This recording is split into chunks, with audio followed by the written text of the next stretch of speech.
Welcome to reading and composition.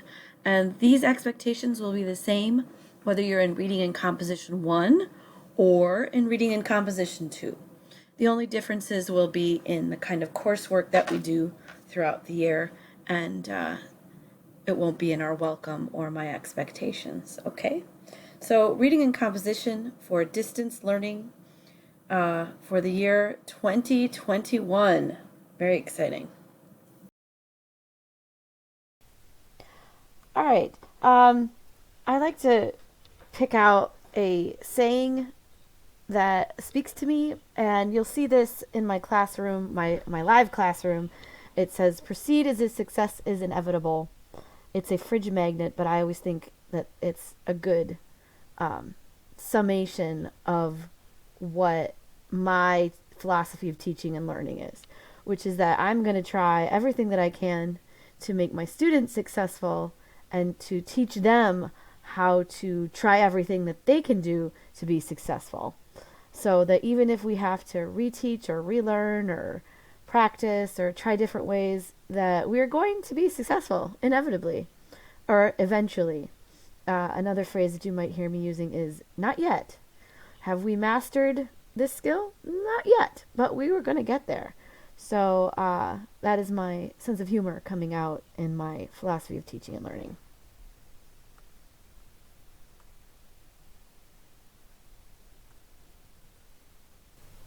Okay, I just want to take a minute to explain the difference between what's going on this year with what's going on, what happened last year.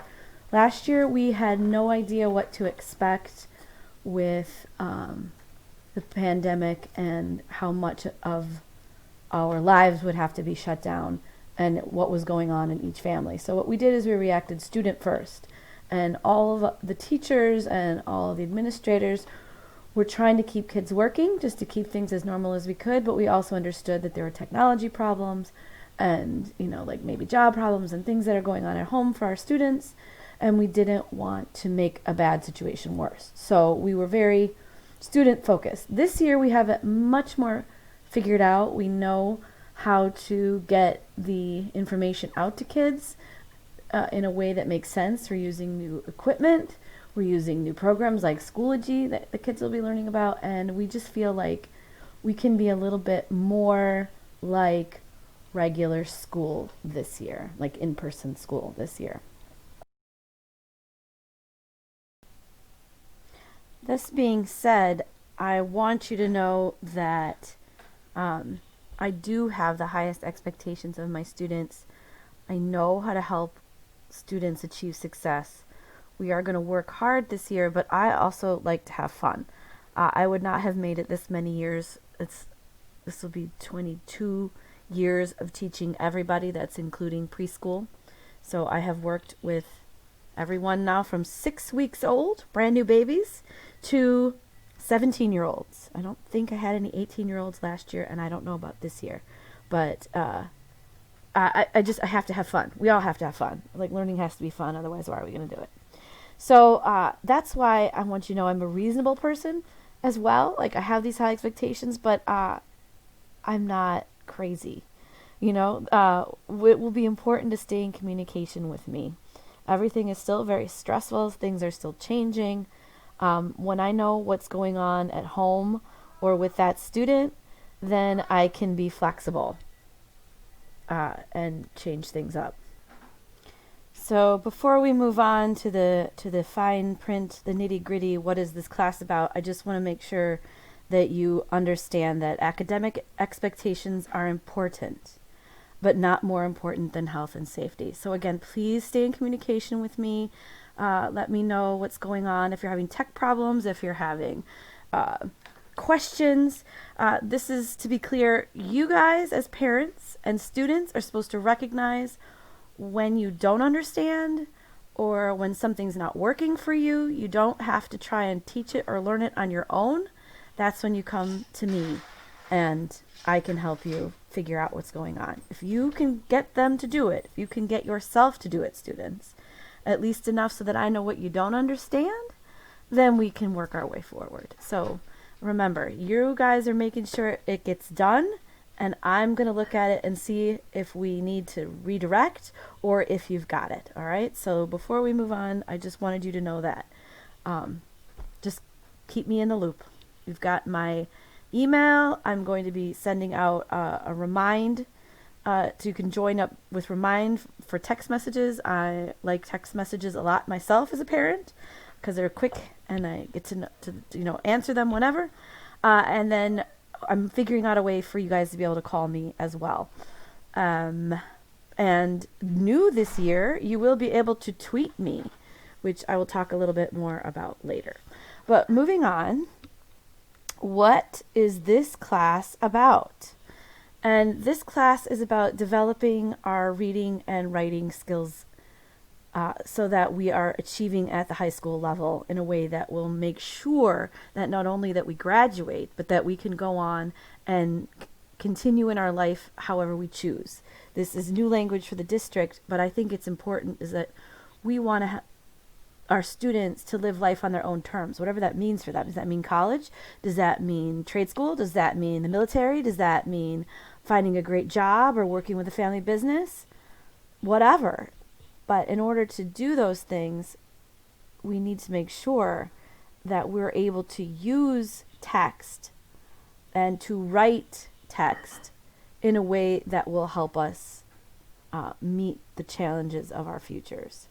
So what I like to think of is that reading is thinking and writing is thinking.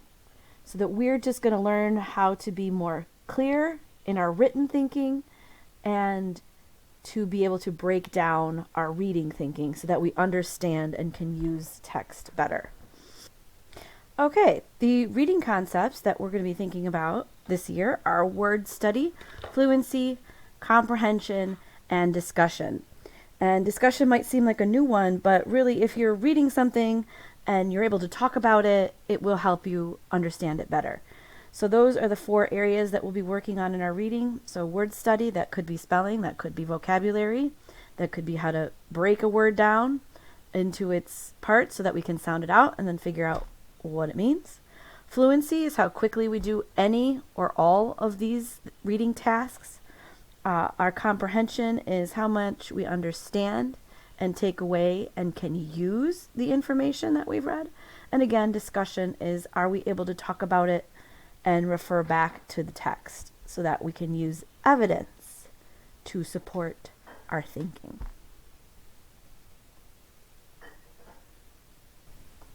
Okay, the composition or writing concepts that we'll be talking about this year are ideas. Those are both our ideas as the writer and as well as ideas or information that we find during research. Voice is, does this writing sound like me? Does it sound like my thinking, or does it sound like my academic self, my more formal self? So being able to switch back and forth between our formal and informal writing. Conventions like grammar and spelling that make it easier for my reader to understand me so that we are all reading and understanding the same words and ideas. And fluency, how quickly you can come up with your written answer. So whether it's typing or handwriting or whatever, the way you're responding, how quickly can we do this? So just like reading is in, writing is out, and that has a fluency element as to well. But why? Why are we doing the things that we're doing? And I'm not going to read each one of these things word for word, but we take this class because we do some sort of reading every day, especially in our digital culture. We are going to be reading from screens, reading from news, reading from paper. We read every day. Writing at some point is going to be part of your adult life. It just is. You're going to have to be able to communicate in writing with people so that you can get your job done, you can get your life done, you can get what you need. So please remember that. But why? These are basic skills that you are going to need to know for the rest of your life. Okay, what is class going to look like this year? As you can see, we've got A days and B days.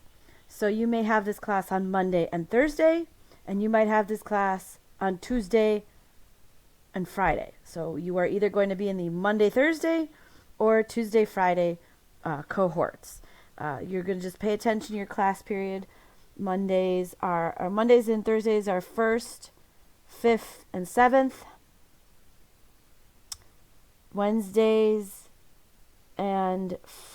Tuesdays and Fridays are 2nd, 4th, 6th, and 8th. So you can take a look at that, pause it and take a look at that if you want. Our class time is 90 minutes, which is different than you've had in a while. In middle school, you might have had the 80-minute period. If you went to one of our middle schools, maybe not. But the class period is broken down for you on this schedule. We're going to have a warm-up activity. We're going to have practice. We're going to connect our practice or our opening activity to our new learning. And we'll know how, like the fancy word is success criteria, but how do I know that I'm learning? And then we'll have some new learning and then learning cycle. During all of this, you might be asked to work on the Zoom while I'm hanging out, talking to people. You might be asked to work with a small group. You might be asked to work with a peer. You might be asked to work with a small group with me. We can do all of these awesome things on the Zoom call now. So we probably didn't do these things in the spring, but we're going to definitely be doing them in the fall. So that's going to be exciting, and you guys can laugh at me when I mess up. So, bonus. All right. One thing that I wanted to talk about before we leave today are the learning norms, distance learning or otherwise. And most of these 6 ideas are taken from my favorite researchers, Fisher, Frey, and Hattie. And they're about having a growth mindset, which is the ability to think about, I haven't got it yet, but eventually I will. And you can see that it heads back or touches back to my theme, which is proceed as if success is inevitable. All right, so you can pause and read these 6 things, and we'll be talking about these 6 things more as the quarter goes on. But basically what they're asking you to do is to be patient with yourself and others, to know that learning takes time, and to understand that learning is important for your brain. No matter what you do in your future life, you're always going to be learning new things. Just ask all your teachers who have been learning Zoom and Schoology and how to write lessons in slides and docs and make things much more interactive and interesting for you. You never know what's going to happen. You're always going to be learning things. So that's also part of the growth mindset that I hope we can develop through the course of this quarter and this school year.